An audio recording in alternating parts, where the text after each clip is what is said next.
Welcome back, everyone. We got a cool new Boros Legendary spoil, one that I'm definitely excited to build around. So let's take a look at it. It's red, red, white, white, a casting cost that I can dig, for a 6/1 that attacks each combat if able. Note, it doesn't have haste. And it says, when Haktos enters the battlefield, choose 2, 3, or 4 at random. Haktos has protection from each converted mana cost other than the chosen number. So protection is a really good ability, but it can be a little bit confusing, so let's just talk briefly about what it does. Protection essentially says 4 things. It says that the object with protection cannot be damaged by sources with a specified quality, enchanted, equipped, or fortified by permanents with a specified quality, blocked by creatures with a specified quality, and or targeted by spells with a specified quality. So, protection is actually a really strong effect. One notable thing that protection does miss is board wipes, and typically the black and white ones where it just says destroy all creatures or like a toxic deluge type thing. On the other hand, you would still be protected from damage-based wraths, things like Blasphemous Act, and I think that's where a lot of the strength of this commander is going to be, is in using a lot of damage-based cards, because Haktos is going to have protection from them, and that is pretty sweet.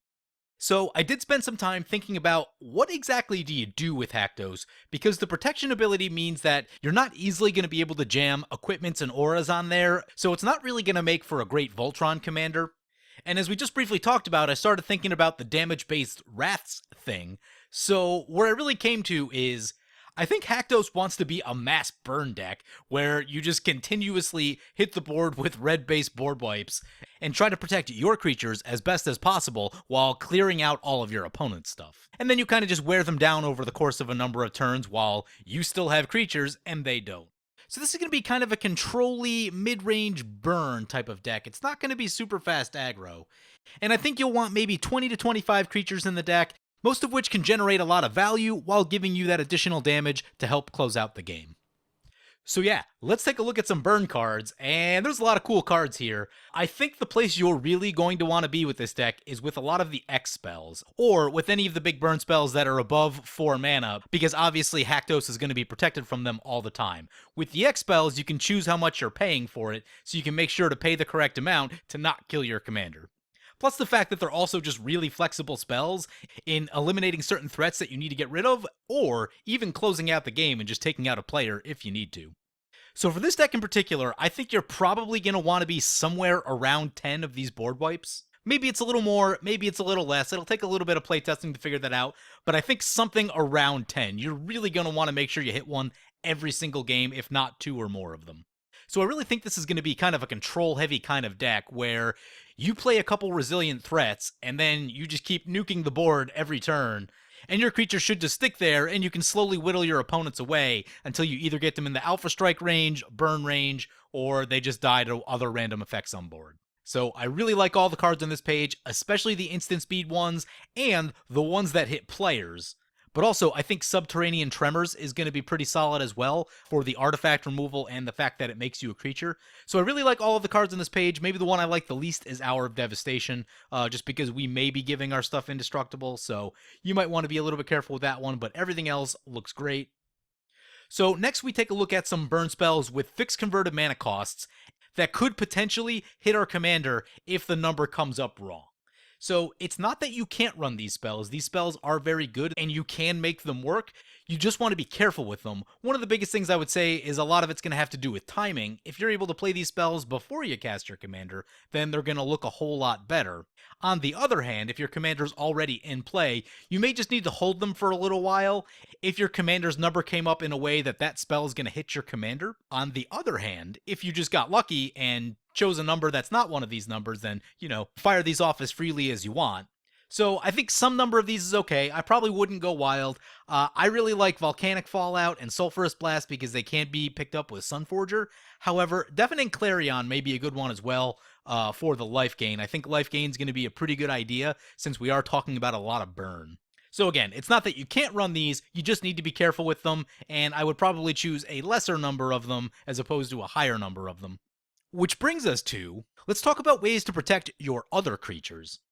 And a really good one that I'm super excited about because I've known about this card for a long time, but I've never quite found the home for it, is Concerted Effort. It says, at the beginning of each player's upkeep, all creatures you control gain flying until end of turn. If a creature you control has flying, the same is true for Fear, First Strike, Double Strike, Landwalk, Protection, Trample, and Vigilance. So obviously, Protection is the big one. We can spread Protection to each of our creatures on every upkeep, and when you're talking about protection from everything except for one converted mana cost, that is a lot of protection. So this is a card that I'm really, really excited about. I've had one in my binder for ages, and I can't wait to jam it into this deck, and I think it's going to be one of the flagship cards for a Haktos deck. Next, we see more ways to protect our creatures from non-combat damage. So all of these cards, in one way or another, say prevent damage to your other creatures, which is obviously going to be very powerful if you're running a lot of burn. However, there may be a reason that you may not want to run all of these, and we'll talk about that in a second. But in general, these effects are very powerful, and most of these will stop a Blasphemous Act from an opponent, which is also really good. So you can pick the ones that either best suit what the rest of your deck is doing, or which line up with your opponents if you know who you're going to be facing regularly. So that brings us to another thing that we could potentially do with our deck, and that's go on the Stuffy Doll plan, which is to play some creatures that whenever they're dealt damage, they deal that much damage back to a player, which means cards like Blasphemous Act turn into not only a board wipe, but 13 damage to an opponent. More if you put a doubler in play. However, only one of these is indestructible naturally, and that's Stuffy Doll, which is a fantastic card. The other two are not. And the thing to keep in mind is that if you're wanting to go on this plan, then the damage prevention cards that we see here aren't really where you're going to want to be. You're going to want to protect your creatures differently because the damage actually just turns into 0 and no additional damage will get shot to an opponent. So what that brings us to, we may want to go on more of an indestructible plan because that way the damage still gets done and the damage will still get done to your opponents. So here's a couple ways to give your stuff indestructible. Again, note that it's going to be pretty difficult to equip Haktos. The number just has to come up right for that to happen. So this is really about trying to protect your other stuff. And here's another way to give your stuff indestructible. Play any creature with indestructible, and then play an Odric Lunarch Marshal, and that'll spread indestructible. Note, Odric essentially the creature version of Concerted Effort. The timing is a little bit different, and the abilities that it spreads are a little bit different, but the concept is very similar. You'll probably want to make a point to read both of them as you're using them just to double check which abilities get spread. Note, Odric does not spread protection, but it does spread indestructible. Nahiri's is probably the weakest of the bunch, but it is a way to give your things indestructible. It does target, so you may not be able to get your commander with it if the numbers come up wrong. So that's where I really like Heliod and Oketra. Heliod for the Vigilance. Vigilance is actually going to be a really good ability with Haktos, because now you can play offense and defense, and it's going to be really hard for opponents to attack profitably into Haktos if it's got Vigilance. Oketra is nice because it's going to sit there, it's indestructible, it's going to give you a place to sink some mana if you need to do that, and once it becomes an attacker, it's got Double Strike, just a lot of nice abilities on Oketra. So both Heliod and Oketra will survive to all of your burn spells naturally, which I really like, so I think those are going to be inclusions for the deck. Nahiri's is a bit more of a combo piece with Odric, but it may work, it may be fine. We'll see. That one could probably use a little bit of playtesting, and it kind of depends on what other options are available to you as well.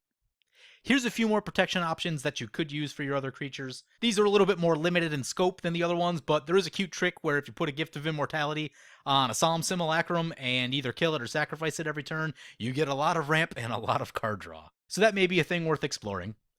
And a really cute trick, because we're talking about indestructible and protection, if you give indestructible to a Protector of the Crown or a Palisade Giant, or put Pariah Shield on any creature with indestructible, now all damage that would be dealt to you is dealt to that creature and just kind of goes away, so you don't take damage. This is a fun little trick that I've used from time to time, and Protector of the Crown and Palisade Giant are definitely pet cards of mine. I tend to prefer the Monarch token from Protector a little bit more. Also, I like the art on Protector a lot. But that's not to say that Palisade Giant isn't also a really powerful card, so Palisade Giant will protect the rest of your team from a Blasphemous Act without needing any other combo pieces or anything like that, so both are really sweet cards. Now, because we've talked about Haktos having protection, that means that we can't just jam a bunch of equipments on there, we can't use things that target, reliably anyway. So your best bet is going to be things that just give abilities to your entire team, and here's a few really good options. I've been trying to get Brave the Sands into a deck for so long. It's always like one of the last cards that I cut, and it always makes me super sad. But I think this is finally going to be the Brave the Sands deck. along with the concerted effort deck. So if your commander's got vigilance, obviously it's attacking and blocking. If it's able to block 2 creatures, I mean, your opponents probably almost can't attack you without trample. Like, they need something either really big or they're gonna have to have flying, because getting through a creature that's protected from like almost everything is just gonna be a real nightmare. So I think Brave the Sands is gonna be great in this deck. Angelic Skirmisher gives a lot of good abilities that Haktos wants, so I think that's one you're really gonna want to consider. All 3 are really good, so choose the one that you need in that moment. And if you get second combats for some reason, which is a thing that you'll probably want to be doing, then you get to choose a second ability on that second combat, and it's even that much more powerful. True Conviction, just always good. You're going to want some life gain in this deck. Double Strike, also really good. Gains you a lot of life, going to help keep you alive, also going to help you close out the game. Fantastic card. Akroma's Memorial, not necessarily needed for this deck, but it's just a good and powerful card. Gives you protection from reds, so maybe you want to be careful if you're trying to go on the Stuffy Doll plan. But just a great card that gives a bunch of abilities to all your creatures.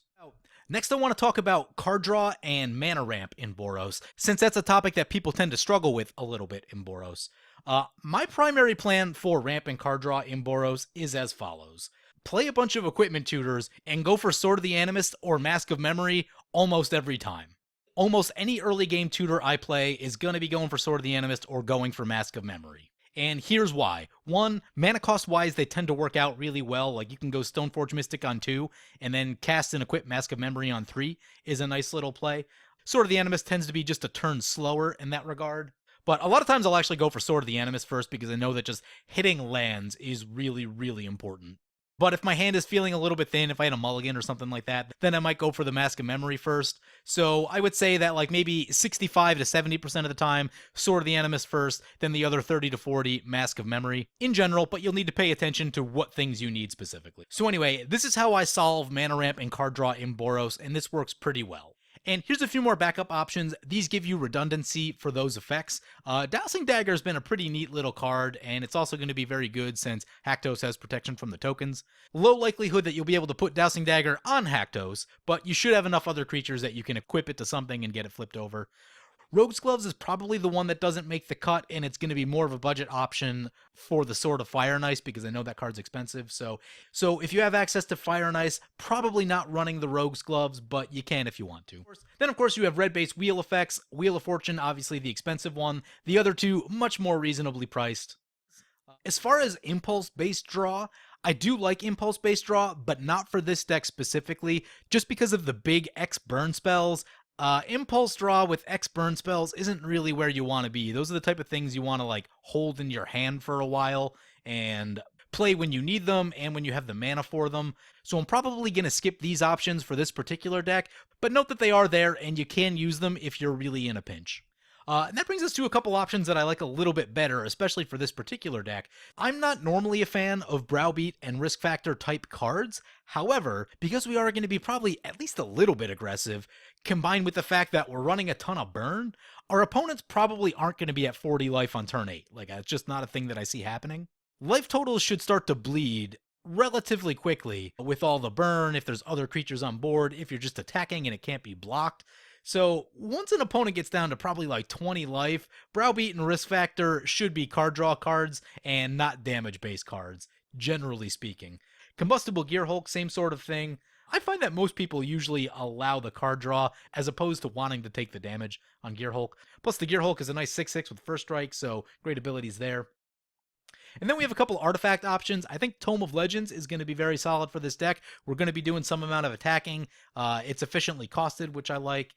The Immortal Sun and Staff of Nin are a little bit higher CMC-wise. I would say that the Immortal Sun is the much more powerful of the two cards.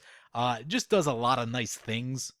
You'll never know when that +1/+1 might be relevant to the toughness of Haktos, so that's a thing to think about. The cost reduction is great. Sometimes you host some Planeswalkers, so that's all great. Staff of Nin, not nearly as versatile, but is much, much cheaper budget-wise. And you never know, pinging stuff down could be relevant, so... And then talking about mana ramp a little bit, we did talk about Sword of the Animist, a card that I use very heavily. Talked a little bit about Dowsing Dagger is a nice way to get a boost of mana. We're talking about a lot of burn spells, so Neheb the Eternal is going to shine in a heavy burn-based deck. Definitely running Neheb in there. That'll get you lots and lots of extra mana. And then obviously you'll want some ways to close the game out. Depending on your preferred playstyle, you can be a little bit more burn or you can be a little bit more combat-centric.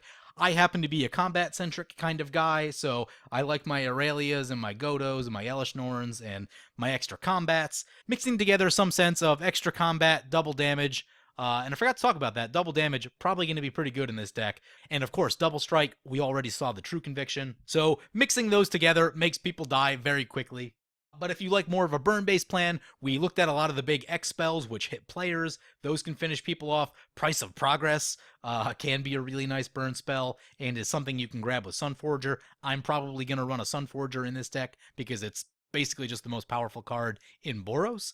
So Price of Progress might be a nice little way to close the game out if you are a fan of burning your opponents out. Obviously works best against multicolor decks, may not always be the best against monocolor decks. But just as kind of an aside, one thing that I found, when you're using a card like Mask of Memory, it does allow you to loot away cards that you don't need. So if you have a bunch of monocolor opponents at the table, then you just loot Price of Progress away and get something else that you do need. Alright, few other random things I want to talk about. Obviously, the pro red swords are really good, and I think in the case of this deck, the extra abilities, the life gain, destroying artifacts or planeswalkers, and the card draw are all going to be really good, so you may want to consider some number of these. One interesting thing to think about is that if you want to both protect your creatures and be able to reset the protection number on Haktos, then you may look at these three options. Legion's Initiative, Ghostway, and Eerie Interlude. All of these exile the creature and return it to play without having to target. So you may want to consider some of these as your protection options for the deck, since they're both solid cards on their own and can help you reset your commander if you're feeling like you need to do that. And here's a few miscellaneous cards that might be good. I like Sunscorched Region, again, life gain, and the fact that if opponents are casting spells, it should get big quickly and will be out of burn range of your own spells, so it has some amount of natural protection built in as long as it can stay in play long enough. On the other hand, it does eat removal like no other, but it does serve to protect your other creatures in that sense. If someone's burning a Path or a Swords on a Sunscorched Region, that's something else that they're not using it on, and maybe keeping your Heliod or your Oketra alive. So Sunscorched Region tends to gather a lot of attention at the table, and can protect your other creatures in that sort of way, which I like.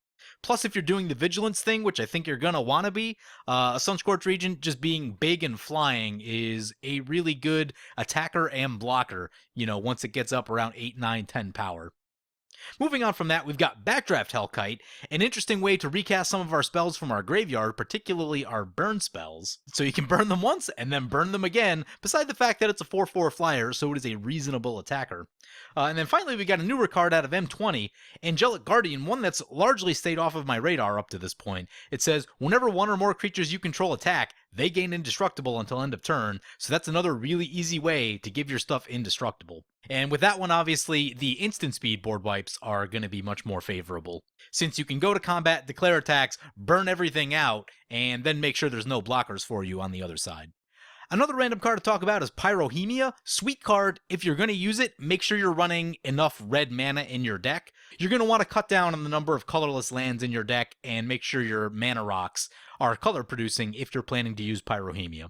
And then, of course, if you're playing a lot of burn, you may want some damage doublers. We got Furnace, Dictate, Torbrand adds +2. Insult to Injury is one that you may want to think about as well. It says damage can't be prevented this turn, and that's a pretty big deal, especially for people that like to hide behind Glacial Chasms and Spore Frogs. So yeah, that's how I'm thinking about building this deck. It's going to be a heavy burn deck with some high impact creatures. I'm envisioning a 20 to 25 creature count deck. Couple of equipments, probably not going to go wild. Probably going to pick some of the best ones, maybe one or two of the indestructible ones. And then you'll have that question of whether you want to be in the Stuffy Doll plan or not, and maybe Stuffy Doll by itself, since it's naturally protected, is a good idea. But with all that put together, you should have a deck that has a couple nice threats around turn 5, turn 6, and then at that point you start laying down burn spells and just getting rid of all your opponent's stuff. And hopefully if they don't get rid of your stuff, then you can just attack freely into them, and then over the course of a couple turns, they should go down. So yeah, my plan is not to be super aggressive, win the game in like 4 or 5 turns. It's going to be more of a sustained approach and control the board, burn a lot of things out, use some of your Boros-based value engines like Sword of the Animus, Mask of Memory, Sun Titan, and really try to abuse the fact that it's going to be hard for opponents to interact with your commander. So anyway, what kinds of things do you guys want to do with Haktos? Let me know in the comments below. As always, feel free to comment, like, or subscribe. Thank you for watching.